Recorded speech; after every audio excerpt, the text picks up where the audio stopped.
Hi, my name is Sam Dale. I'm an ethical hacker at NEBRC, and in the next 4 minutes, I'm going to be talking through the types of cyber attacks which your business is most likely to face.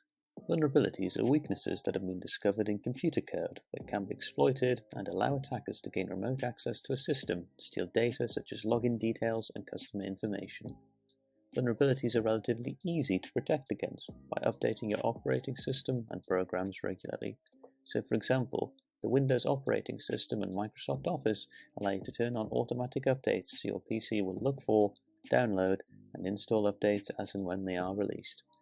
You should also make sure your operating system is supported. For example, if you're on Windows XP, 7, or 8, you should be moving on to Windows 10 as to receive regular updates giving your business active protection. For an extra layer of protection, you should download antivirus or malware software, as it will reduce the chance of an attacker being able to execute the exploit on your computer and network. In 2017, the WannaCry malware took advantage of a known vulnerability on Windows XP and 7 computers. As organizations hadn't updated their operating systems, the malware spread across the world, causing millions of pounds of damage. Ransomware is a type of malware that encrypts the files on your computer. The attack will then demand money in return for a key, which will unlock your data on the encrypted computer. Ransomware is often delivered via a link or an attachment on an email.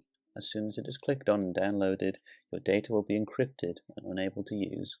In the UK alone, 71% of all ransomware attacks are targeted at small businesses, with the average attack costing around £5,200.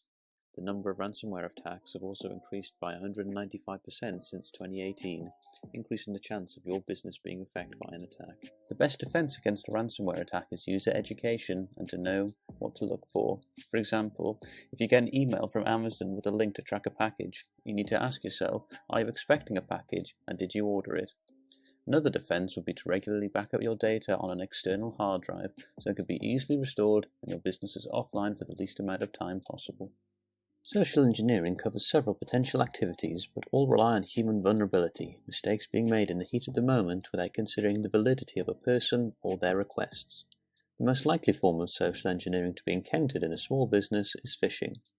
This is where you are sent an email by a hacker who is pretending to be someone else in order to try and steal data such as login details and bank information. An example would be where an email is sent by a hacker pretending to be Amazon, requesting you to update your billing information, and a malicious file or link is attached. Instead of taking you to Amazon, it sends the user to a fake website and captures the data entered and sends it back to the attacker. To protect against phishing, the easiest thing to do is to check whether the email is legitimate and ask the person sending. For example, if your boss sends you an email asking you to send him the company banking information so he can transfer money to the account, the easiest thing to do would be to ring up and ask to see if he actually sent the email. Other forms of social engineering also rely on human-to-human interaction and usually prey on human psychology and the desire to help others. These include pretexting. This is where someone calls an employee and pretends to be someone in power, such as the CEO or a member of the IT team. The caller convinces the victim that the scenario is true and collects the information that is sought. Baiting. A common form of baiting uses physical media to disperse malware. For example, attackers leave the bait, typically a malware-infected USB drive, in conspicuous areas where potential victims are certain to see them, such as bathrooms, car parks, lifts, or building entrances of the targeted company. One area that can easily be overlooked is that of former employees, which can also be a large security threat. If an account is forgotten about after an employee has left the company, they potentially still have access to their systems and their information. This could allow them to delete, modify, or even steal data from your business and sell it for money. Furthermore, they could infect systems with malware, causing even more damage to your business.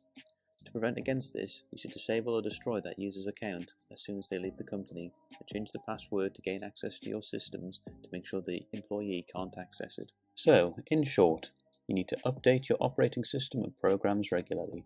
Upgrade older operating systems to Windows 10, download antivirus and/or malware software, educate your users, don't download and click on unknown links and files, regularly back up your data, and if you're not sure, ask your co-workers. If you have any further questions, contact the NEBRC at www.nebrcentre.co.uk.